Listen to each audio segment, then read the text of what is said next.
یاروں کی صدا مرحبا یا مصطفیٰ، غوث پاک نے کہا مرحبا یا مصطفیٰ، میرے خواجہ کی صدا مرحبا یا مصطفیٰ، میرے رضا نے کہا مرحبا یا مصطفیٰ، چاروں طرف ایک صدا مرحبا یا مصطفیٰ، جان و دل کی ہے کسی کا چرچا اس کے باپ کی وجہ سے ہے، کسی کا چرچا اس کے بیٹے کی وجہ سے ہے، کسی کا چرچا اس کا دوست کرے، کسی کا چرچا اس کا ورکر، اس کا لیڈر کرے، مگر رب کائنات نے اپنے محبوب کے ذکر کو نہ استادوں کا محتاج رکھا، نہ شاگردوں کا محتاج رکھا، نہ عتیقوں کا محتاج رکھا۔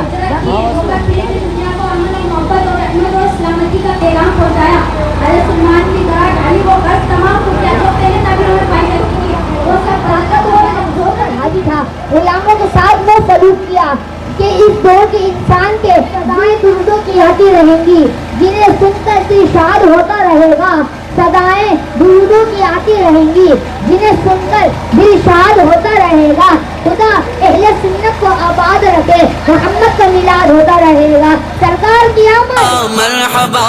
آمد مجتبی مرحبا مرحبا